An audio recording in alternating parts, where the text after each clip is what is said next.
Good morning students.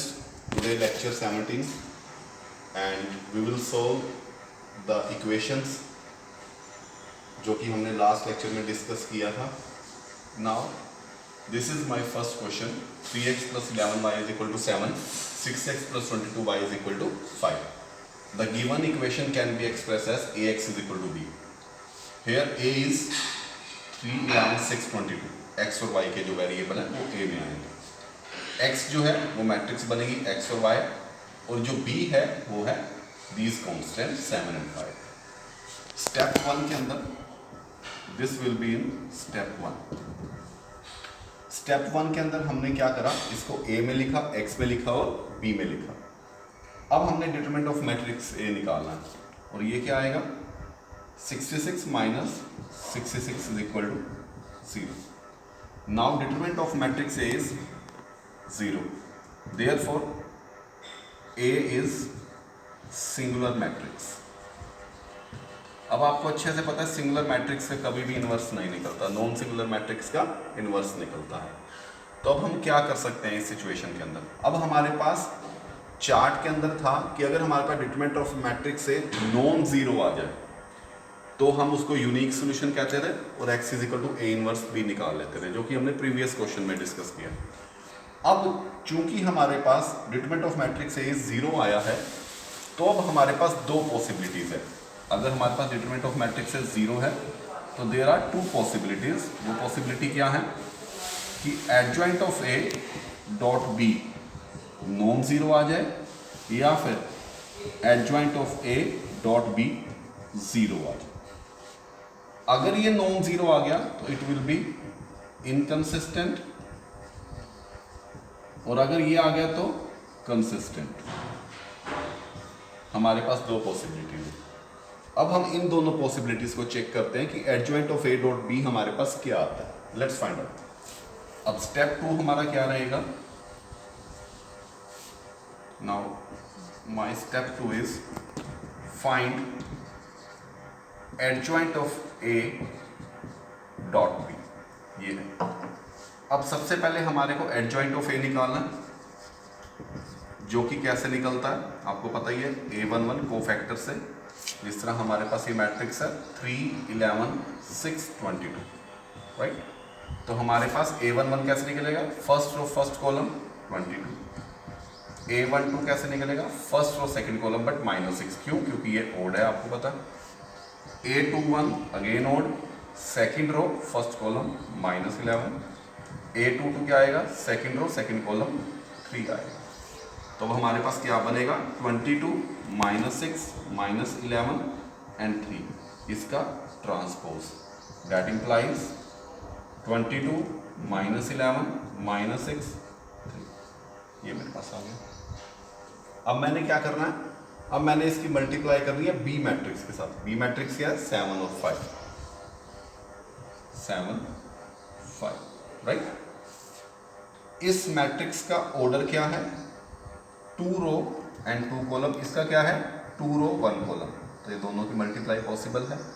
तो resultant matrix किस में आएगी, 2 by 1, राइट. तो हम कैसे करेंगे, 22 की 7 के साथ. 22 इंटू 7 इज आई थिंक 154 -55 -42 +15. तो जो कि क्या है, नॉन जीरो मैट्रिक्स है. देखिए आप इसको माइनस कर सकते हैं आराम से, कोई इशू नहीं. इसमें भी -27 के करीब आएगा. तो ये नॉन जीरो आ गया. नॉन जीरो आ गया तो आपका इनकंसिस्टेंट है. तो आपने वहीं पर सोल्यूशन लिखना है. That means it is inconsistent and has no solution. आपने यहीं पर इस क्वेश्चन को छोड़ देना. ये आपका आंसर है. 6 मार्क्स आपके लगेंगे, राइट. नाउ अगला क्वेश्चन करते हैं.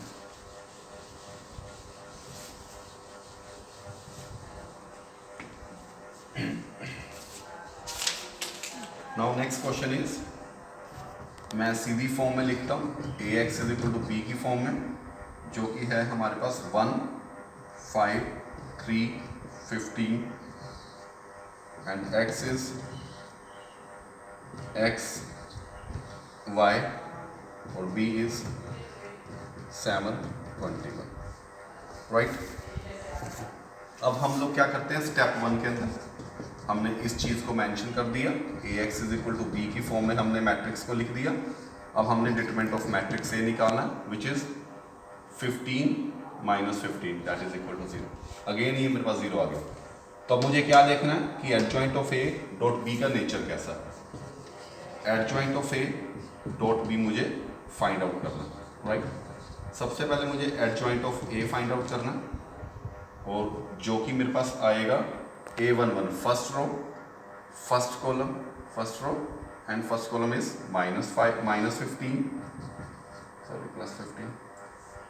A12 first row second column -3, second row first column -5, second row second column is 1, इसका ट्रांसपोज। तो दैट इम्प्लाइज 15 -5 -3 एंड 1।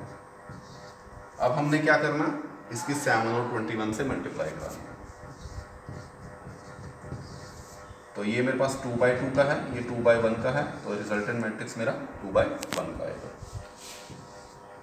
105 15 की 7 के साथ, -5 की 21 के साथ, इट विल बी 105 -21 +21, तो ये मेरे पास क्या आएगा 0, इट विल बी 0। तो मेरे पास ये वाली कंडीशन अब आ चुकी है। लास्ट क्वेश्चन में हमारी ये कंडीशन आई थी। अब अगर ये वाला क्वेश्चन आ गया हमारे पास, तो जो कि हमारे पास क्या है, 0 मैट्रिक्स है, तो हमारे पास क्या हुआ, सोल्यूशन क्या है, कंसिस्टेंट। लेकिन मुझे इसको आगे फर्दर सॉल्व करना है, कैसे वो देखिए। अगर मेरे पास if adjoint of A dot B मेरे पास 0 आ गया, तो सिस्टम विल बी कंसिस्टेंट। तो मेरे को कैसे फाइंड आउट करना है, मेरे पास ये दो इक्वेशंस हैं, x + 5y is equal to 7, 3x + 15y is equal to 2। This was my equation number 1 and this was my equation number 2। तो मैं x की जगह पे k को पुट कर दूंगा, राइट। x की जगह पे k पुट कर दिया। तो मैंने क्या करा, k + 5y is equal to 7, और 5y की वैल्यू निकाल दी 7 - k, तो y की वैल्यू निकाल दी 7 - k/5। तो this is my final solution. x की आपकी वैल्यू होगी k और y की वैल्यू होगी 7 - k/5। आपने यहाँ पर आंसर को छोड़ देना। तो आपने लिखना क्या है इसके अंदर, hence the required solution where k is any number, right, k is any number. So thank you students, thank you very much.